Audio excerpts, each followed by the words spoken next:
There are not so many movies on curses that are actually good. The only somehow curse movie that I liked was It Follows. We have a video on that you can watch after. But this year, Paramount Pictures has come up with a new curse movie that is all about smiles. A smile always expresses happiness, right? Wrong. This movie can completely change your perception of a smile, and you may never look at it the way you used to.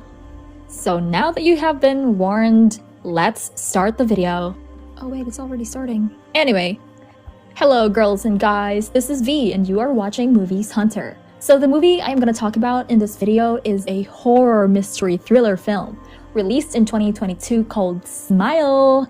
Ooh, trigger warning, there's going to be really violent scenes and suicide. So in the opening scene, we see that a woman has died due to an overdose in her bed, and her young daughter is looking at her with no apparent emotions on her face. Now you might be thinking, what is the story behind the scene? Well, I will tell you soon enough. Patience, my friend. Anyway, in the present day, the young daughter, Rose, is now all grown up and is a professional therapist. She is treating a manic patient named Carl, who keeps murmuring that people are going to die and that he is gonna die too. Now Rose tries to comfort him, but Carl continues with this episode repeatedly. Later that day, Rose is asked to meet a young man named Laura, who has recently witnessed her professor bludgeon himself to death. Now Laura is scared for her life as she believes that she is gonna die too. When Rose asks her why she thinks so, Laura explains that a thing, an entity, or whatever is following her everywhere in the form of a human and is always smiling at her. But it was not a friendly smile, it was the creepiest smile she has ever seen in her life. Suddenly, Laura begins panicking as if she has seen a ghost. As Rose calls for help, Laura picks up a broken shard from a vase and gives Rose a creepy smile before slashing her own throat. Instead of stopping her, Rose, who is extremely shocked, stands still like a statue and watches Laura bleed to death. So Rose is later interrogated by two detectives, one of whom is her ex, Joel. After explaining everything, she returns home. Now Rose lives with her fiancé, Trevor, and they are going to get married soon. Duh.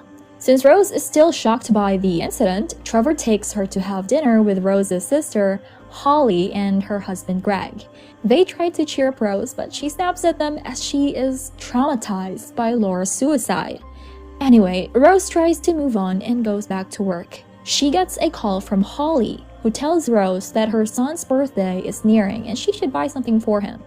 While they talk, Rose looks out the window and sees a person looking at her who looks exactly like Laura. But Rose ignores her. As she leaves for home, she sees that Carl also now has a creepy smile, just like Laura. And he tells Rose, "You are going to die, you are going to die," repeatedly. As Rose is now unable to focus on her job, she is asked by her boss to take a week off and clear her head. Later that night, when Rose is all alone, the security alarm suddenly goes off. She then gets a call from the security company, but the call turns out to be from the entity that taunts Rose. Now that is so spooky. Okay, so later that night, Rose learns that her cat is missing and she can't find her anywhere. Oh yeah, I forgot to mention that she had a cat, and I'm sorry if I keep forgetting things, but if you subscribe to the channel, then I will never forget anything again. Anyway, Rose later listens to the recording of her session with Laura before her death to understand what really happened. Surprisingly, she hears what sounds like a faint breathing noise. Wanna see what happens next? It's better to show you. This scene was really scary. Rose is so much traumatized by this that she goes to consult a therapist who is also a friend of hers. At the weekend, Rose goes to Holly's son's birthday party and also brings a present for him. But when the son opens the box, he and everyone else is shocked to find Rose's dead cat inside. Yeah, at this point I was just so worried for the little kid. Phew, no more opening birthday gifts. So anyway, Rose tries to assure everyone that she didn't do this, but she then sees one of the guests smiling at her. Rose is stunned by this and falls into a glass table, severely injuring herself. While Rose cries in pain, Holly was like so shocked that she just froze. After being treated at the hospital, Rose returns home with Trevor. She tries to explain what is happening to her, but Trevor thinks that she is losing her mind. He even believes that Rose must have killed their cat without knowing it. Now Rose is beginning to understand what Laura felt like when no one believed her. So she decides to learn more about the entity by finding all its past victims. She tracks down Laura's professor's address where she meets his widow, Victoria. She tells Rose that Gabriel too was seeing people smiling at him, and he was also having visions of something haunting him just days after he witnessed another woman commit suicide. Patterns, yes. So Rose goes to meet Joel and asks him to help her. The two discover that the woman's name was Anna, who saw a man sadly commit suicide too.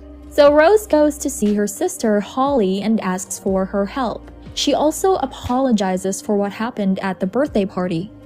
But Holly is not interested in any of it, as she believes that Rose is spiraling just like their mother did before she sadly committed suicide. From the conversation between the two, we get to know that their mother wasn't the kind of mother they wished for, as their mother used to abuse them and treat them harshly. As Holly refuses to help Rose, Rose returns to her car. It appears that Holly is coming to talk to her, but surprise, surprise, it is just the entity haunting her. Later that night, Joel calls Rose and tells her that after she left, he kept digging and managed to find about 20 cases which follow the same pattern. But what he found odd was that out of these 20 cases, 19 cases ended up in suicide and only one man survived. Believing that the man holds the key to everything, Joel and Rose decide to meet the man and get some answers. The man's name is Robert, the sole survivor of the curse. He tells Rose that the entity latches itself onto people's trauma and spreads itself to new victims once the host commits suicide. Whoever witnesses the suicide gets the curse and the cycle continues. But Robert managed to prevent the entity from killing him because he killed someone else and the curse moved on to the next witness. When Rose says that she can't kill anyone, Robert freaks out as he realizes that Rose is carrying the curse and has brought the entity back to him.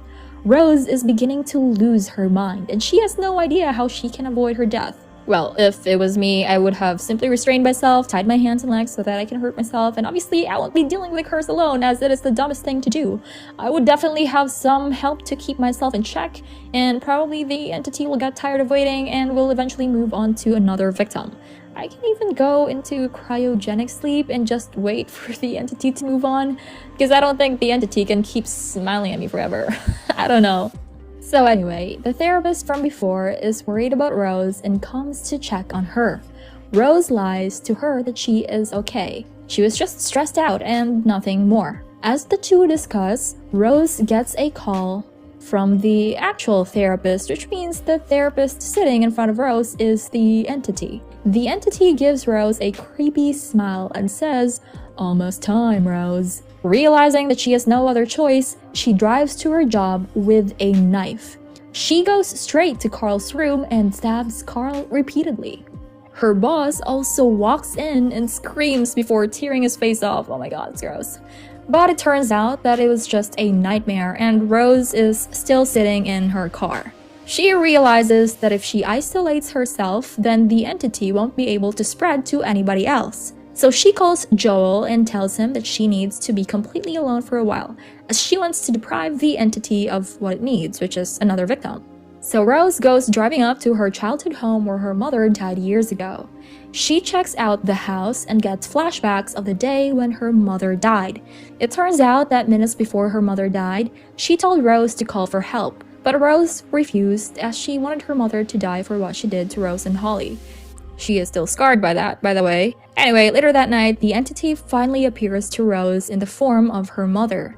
It apologizes to Rose for everything and tries to make Rose fall for her words.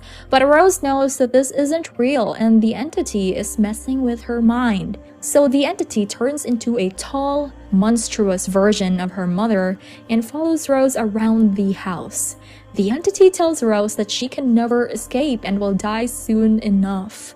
But Rose has enough of this nonsense and burns the entity with a lantern. She then runs out of the house as it burns. She is finally free of the curse. Yay! She then goes to Joel's apartment and tells him that she finally got rid of it. She also apologizes for breaking up with him, saying that she was selfish and just wanted to be left alone. But now she wants him to stay with her, to which Joel says he will be with her forever.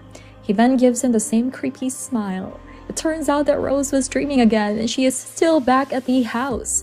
On top of that, Joel also comes there. Yes, the real Joel.